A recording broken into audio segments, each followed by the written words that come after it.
यास चक्रवाती तूफान का असर सूबे के दक्षिणी और मध्य भागों में 25 मई से ही दिखने लगा है।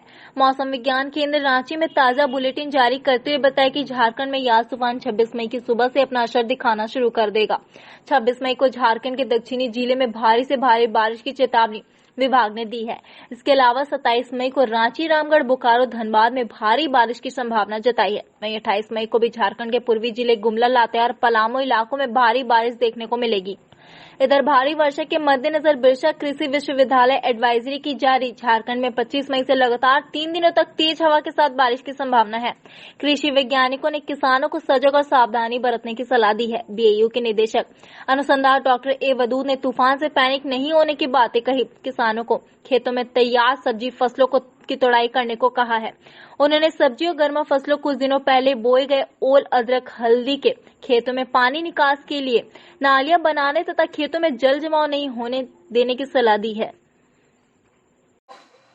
चक्रवाती तूफान यास से झारखंड के लोगों को बहुत ज्यादा पैनिक होने की जरूरत नहीं है, लेकिन हाँ, तूफान तो तूफान है। इस तरह के तूफान बंगाल की खाड़ी में लगभग हर साल आ रहे हैं और ये भी उसी तरह का एक तूफान है।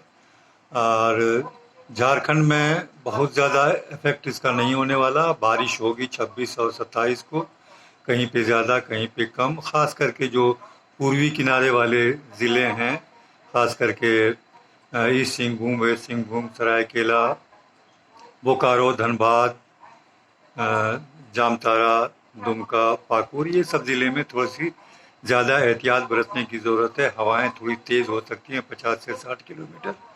लोग एहतियात करें पहले से ही। ख़ास करके इस तरह की हवाएं जब चलती है तो झारखंड में पेड़ वगैरह गिरते हैं, रोड ब्लॉक होता है, आंधी तूफान का जैसा समा होता है। लोग घरों में रहें, एहतियात करें। इसके अलावा कुछ भी पैनिक होने की ज़रूरत नहीं। हाँ, जो फसल, किसानों का फसल जो खेत में है या कटा हुआ फसल है, खलिहान में है, उसको घर के अंदर कर लें। और जो सब्ज़ी लगी हुई, अभी सब्ज़ी बहुत सारी लगी हुई है, जो सब्ज़ी पक गया है, हार्वेस्ट करने के लायक है, उसको ज़रूर हार्वेस्ट करके बाज़ार पहुंचाएं या घर में रखें या बांट दें। जो कुछ भी करें, उसको रखने लायक है तो रखें, या फिर 2 दिन के बाद उसको बाज़ार में ले जाएंगे। तो बहुत ज़्यादा पैनिक होने की ज़रूरत नहीं है। तूफान आएगा और चला जाएगा। हाँ, वेस्ट बंगाल और उड़ीसा में बहुत ही ज़्यादा एहतियात की ज़रूरत है और यहाँ झारखंड में भी जमशेदपुर और आसपास के लोगों को ज़रूरत से ज़्यादा एहतियात करने की ज़रूरत है। जैसा कि पूर्वानुमान था, साइक्लोनिक स्टॉर्म यास है, वो सीवियर साइक्लोनिक स्टॉर्म यास बन चुका है और आज शाम और देर रात तक में उसको वेरी सीवियर साइक्लोनिक स्टॉर्म यास बनने की संभावना है और इसका जो मूवमेंट है नॉर्थ नॉर्थ वेस्ट पर हो रहा है। और बात किया जाए तो ये फिर और इंटेंसिफाई होता हुआ कल सुबह में ये क्लोज टू उड़ीसा और वेस्ट बंगाल कोस्ट के पास में चंदीबली या धामा पोर्ट के पास में ये पहुंच जाएगा और इसका लाइकली चांसेस है कि ये नॉर्थ उड़ीसा और west Bengal coast between Paradip and Sagar islands के पास से north of Dhamra and south of Balasore के पास से ये गुजरेगा during the noon of Wednesday 26 May as a very severe cyclonic storm. अब बात करते हैं कि जो साइक्लोनिक स्टॉर्म है यास है उसका झारखंड पे क्या प्रभाव पड़ेगा। तो आज बात करते हैं 25 तारीख की। आज झारखंड के कई स्थानों पे मेघ गर्जन के साथ हल्के से मध्यम दर्जे की बारिश देखने को मिलेगी। साथ साथ राज्य के उत्तर पूर्वी इलाके बोकारो और धनबाद तथा दक्षिण में पूर्वी सिंहभूम, पश्चिमी सिंहभूम और सरायकेला, खरसावां में कहीं कहीं पे भारी वर्षा होने के भी आज जो चांसेस हैं। अब बात किया जाए तो इस समय जो थंडरस्टॉर्म लाइटनिंग की एक्टिविटी जो होगी, उस समय जो हवा की गति होगी वो 50 से 60 किलोमीटर पर आवर के भी होने की संभावना है। अब बात करते हैं 26 मई की। तो 26 मई को पूरे राज्य भर में लगभग हर जगह पे आपको हल्के से मध्यम दर्जे की बारिश देखने को मिलेगी। और चेतावनी की बात करें तो राज्य के दक्षिणी भाग, पूर्वी सिंहभूम, पश्चिमी सिंहभूम, सरायकेला, खरसावां तथा सिमडेगा जिला में कहीं कहीं पर अति भारी वर्षा होने की भी प्रबल संभावना है। और राज्य के मध्य भाग जैसे गुमला, खूंटी और रांची जिला में कहीं कहीं पर भारी से बहुत भारी बारिश होने की भी संभावना जताई जा रही है। और राज्य के जो बोकारो, रामगढ़ और लोहरदगा जिले हैं वहां पे कहीं कहीं पे भारी वर्षा होने की भी संभावना है।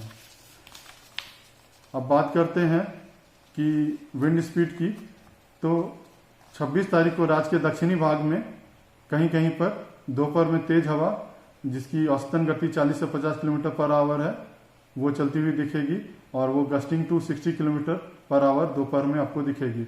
और देर शाम और रात में यह बढ़ के दक्षिण पूर्वी भागों में औसतन 90 से 120 किलोमीटर पर आवर और एवं अधिकतम gusting to 130 kilometre per hour तक भी देखने को मिलेगी। जबकि दक्षिण पश्चिमी भागों में यह बढ़कर जो इसकी विंड स्पीड है वो 70 से 80 किलोमीटर पर आवर और gusting to 90 kilometre per hour भी चलने की संभावना है।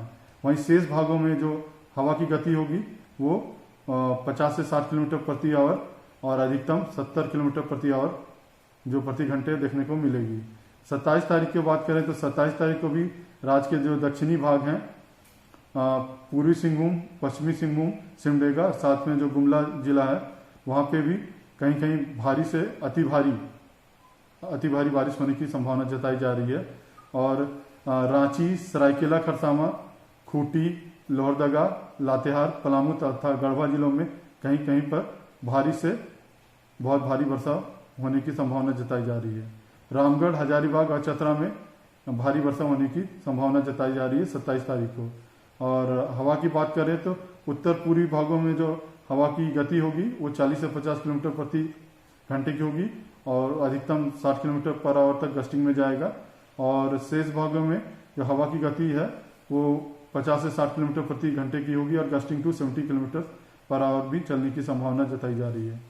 28 तारीख की बात करते हैं तो 28 तारीख में जो झारखंड में है, 28 तारीख को आपको कई स्थानों पे आपको मेघ गर्जन के साथ हल्के से मध्यम दर्जे की बारिश देखने को मिलेगी। तो 28 तारीख को जो हेवी रेनफॉल के जो वार्निंग है वो है राज्य के जो पश्चिमी भाग है, गुमला, लोहरदगा, लातेहार, पलामू, गढ़वा तथा चतरा, यहाँ पे आपको कुछ कुछ जगह पे भारी बारिश भी देखने को मिलेगी। और 29 तारीख को जो है वो काफ़ी एक्टिविटी सबड्यू हो जाएगा और आपको कुछ एक आध जगह पे हल्के से मध्यम दर्जे की बारिश देखने को मिलेगी। तो 28 तारीख को जो मेन जो जगह है वो है आपको लोहरदगा, गुमला, लातेहार, इन जगहों पे आपको भारी बारिश देखने को मिलेगी, भारी से बहुत भारी। और गढ़वा, पलामू में आपको भारी बारिश देखने को मिलेगी। तो अब अगले आने वाले जो 4-5 दिनों में है, साइक्लोनिक स्टॉर्म यास का प्रभाव झारखंड पे अच्छा पड़ता हुआ दिख रहा है और लगभग पूरे झारखंड में आपको अच्छी खासी बारिश देखने को मिलेगी। और तापमान की बात करें तो अगले जो 24 घंटे हैं उसके बाद से जो टेम्परेचर है उसमें काफ़ी गिरावट देखने को मिलेगी। अगले 2-3 दिन जो है उसमें टेम्परेचर में 7-8 डिग्री की गिरावट आपको देखने को मिलेगी। उसके बाद जैसे ही ये सिस्टम थोड़ा कमजोर पड़ता है तो जो दिन का टेम्परेचर है वो बढ़ता हुआ आपको दिखेगा। धन्यवाद। चक्रवाती तूफान यास के मद्देनजर आपदा प्रबंधन विभाग झारखंड राज्य के सभी जिलों में विशेष सतर्कता बरतने के अधिकारियों को निर्देश दिए हैं। आपदा प्रबंधन विभाग के मंत्री बन्ना गुप्ता ने इसको लेकर तैयारियों के विषय में मीडिया को जानकारी दी। उन्होंने कहा कि तूफान को देखते हुए विभाग के सभी अधिकारियों को विशेष नजर बनाए रखने के निर्देश दिए गए हैं और आपात स्थिति में तैयार रहने के निर्देश दिए गए हैं। वहीं राजधानी रांची में व्यापक तैयारी को लेकर उपायुक्त रांची छवि रंजन ने आपदा प्रबंधन समिति के संबंधित पदाधिकारियों के साथ बैठक की। बैठक में उपायुक्त छवि रंजन ने शहरी एवं ग्रामीण क्षेत्र तूफान से होने वाले क्षति के मद्देनजर तैयारियों को लेकर पदाधिकारियों को व्यवस्था सुनिश्चित करने हेतु आवश्यक दिशा निर्देश दिए। बैठक के दौरान उपायुक्त ने बताया कि तूफान के दौरान कोरोना संक्रमित मरीजों का इलाज सुचारू रूप से चलता रहे, इसके लिए ऑक्सीजन रिफिलिंग स्टेशन से बातचीत की गई है। उपायुक्त ने कहा कि इस दौरान निर्बाध बिजली आपूर्ति की व्यवस्था का भी प्रयास है। आकस्मिक कारणों से बिजली आपूर्ति प्रभावित होने की स्थिति में सभी ऑक्सीजन रिफिलिंग स्टेशन बैकअप तैयार रखे। साथ ही सदर अस्पताल और रिसालदार सीएचसी इन दोनों स्थानों के लिए 48 घंटे का बैकअप तैयार किया गया है। बैठक के दौरान उपायुक्त ने मौजूद विभाग के कार्यपालक अभियंता अधिकारियों को तूफान के मद्देनजर सतर्क रहने का निर्देश दिया। बैठक के दौरान उपायुक्त ने तूफान से होने वाली क्षति की आशंका को देखते हुए शहरी क्षेत्र में रांची नगर निगम के अधिकारियों को भी सचेत रहने को कहा। तूफान यास के देखते हुए जिले के सभी प्रखंडों में अस्थायी शेल्टर होम बनाए गए हैं। संबंधित अंचल अधिकारी द्वारा शेल्टर होम में लोगों के रहने, खाने पीने इत्यादि की व्यवस्था की गई है। साथ ही उपायुक्त के निर्देश पर अनुमंडल पदाधिकारी रांची एवं बुंडू द्वारा लगातार क्षेत्र का भ्रमण किया जा रहा है। शेल्टर होम की मॉनिटरिंग भी पदाधिकारियों द्वारा की जा रही है। उपायुक्त छवि रंजन ने बैठक के दौरान खाद्य आपूर्ति विभाग को भी तैयार रहने को निर्देश दिया है। तूफान के दौरान विधि व्यवस्था को ध्यान में रखते हुए कंट्रोल रूम भी पूरी तरह से एक्टिव है।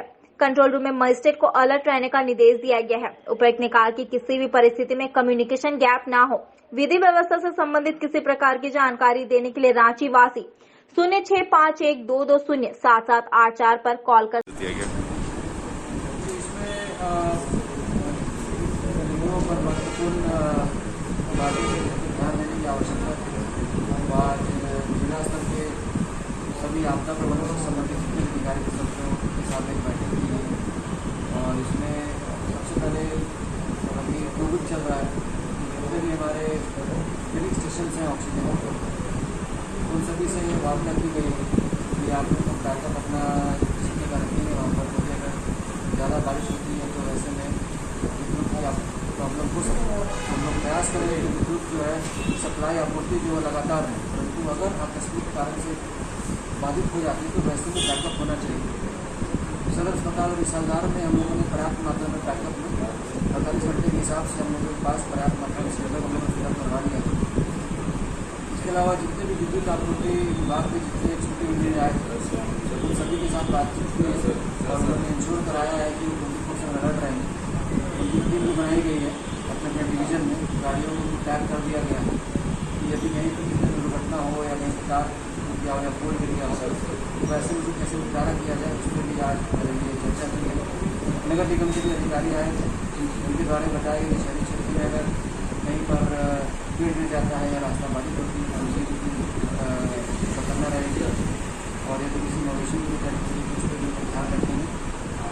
इसके अलावा जितने भी ग्रामीण क्षेत्र में सभी जगह पर प्रखंड स्तर पर अंचल अधिकारी के द्वारा वो शेल्टर कैंप्स बनाए गए हैं और वहाँ पर लोग रहने की व्यवस्था और खाने की व्यवस्था की गई है वहाँ पर।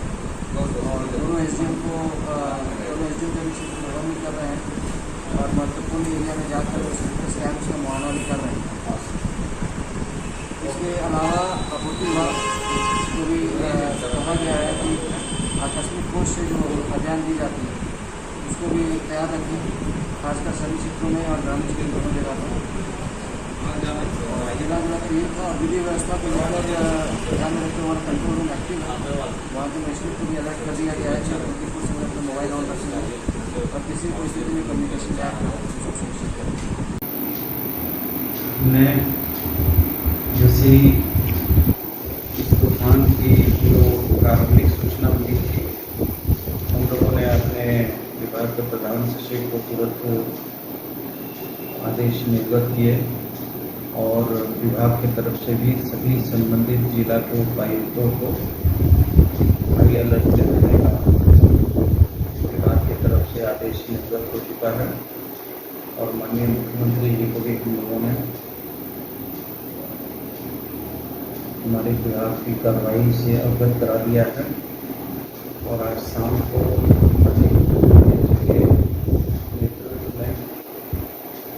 एक हाई प्रोफाइल बैठक होगी जिस बैठक में स्वास्थ्य सुरक्षा सप्ताह पर भी विचार होगा और ये तूफान की जो शंकाएँ हैं, आशंकाएँ हैं और आने की जो सूचनाएं हैं उन पर भी हम लोग बातचीत करेंगे कि उसमें और क्या हम लोग बेहतर कर सकते हैं और क्या क्या व्यवस्थाओं को सुदृढ़ करना होगा, कहाँ पर सुरक्षा के मानक तय करने होंगे।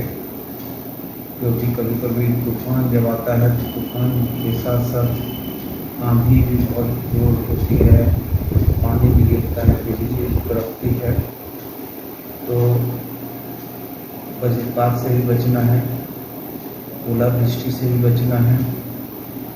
इसके साथ तेज हवाओं से कहीं कोई बड़ी जान ना हो, क्षति ना हो, तो सारी चीज़ों पर व्यापक रूप से चर्चा करके उस ओर जो है विभाग पहले से तत्पर है और हमारी NDRF, SDRF जितनी भी हमारी टीमें हैं उनको भी सजग कर दिया गया है।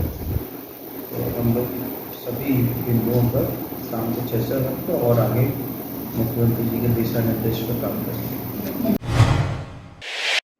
भारतीय जनता पार्टी के प्रदेश अध्यक्ष है राज्यसभा सांसद दीपक प्रकाश ने कहा कि कोरोना संक्रमण काल में जब लोगों को जीवन रक्षक दवाइयां, इंजेक्शन, आईसीयू बेड, वेंटिलेटर और मेडिकल ऑक्सीजन की जरूरत है, उस समय मुख्यमंत्री हेमंत सोरेन द्वारा लोगों के लिए निःशुल्क कफन की व्यवस्था करने का बयान दिए जाने से राज्य की जनता मर्माहत है। प्रदेश भाजपा अध्यक्ष ने आज रांची में विशेष बातचीत में कहा कि केंद्र सरकार एक एक व्यक्ति की जान बचाने के लिए चिंतित है, वहीं दूसरी ओर राज्य सरकार कोरोना संक्रमितों को बुनियादी स्वास्थ्य सुविधा मुहैया कराने में भी विफल रही है। झारखंड राज्य के माननीय मुख्यमंत्री श्रीमान हेमंत सोरेन जी का एक निर्णय आया है, सरकार का निर्णय आया है कि झारखंड में हम कफन की व्यवस्था करेंगे। बड़ा दुर्भाग्य है, आज झारखंड की जनता जिंदगी जीने के लिए तरस रही है और सरकार को, राज्य की सरकार को जनता के साथ खड़ा होकर के और उनके हेल्थ सेक्टर में बुनियादी चीजें, दवा, ऑक्सीजन, वेंटिलेटर की सुविधाएं देनी चाहिए थी, उसको न देते हुए सिर्फ और सिर्फ कफन की व्यवस्था करके झारखंड की जनता के हृदय में तीर चलाने का काम किया और झारखंड की जनता इस बयान से मर्माहत है। झारखंड की जनता आज जीने के लिए संघर्ष कर रही है, तो दूसरी तरफ राज्य की सरकार कफन की व्यवस्था कर रही है। केंद्र की सरकार, मोदी जी की सरकार एक एक व्यक्ति की जान की चिंता कर रही है, उसके लिए लगातार संघर्ष कर रही है, चाहे ऑक्सीजन हो, दवा हो, वेंटिलेटर्स हो, बेड की व्यवस्था बढ़ाने का सवाल हो। और दूसरे तरफ आम मानवीय सरकार के आम मानवीय मुख्यमंत्री जी ने इस प्रकार का बयान देकर के झारखंड की जनता को अपमानित कर दिया। ये बड़ा ही दुखद है, बहुत ही दुखद है।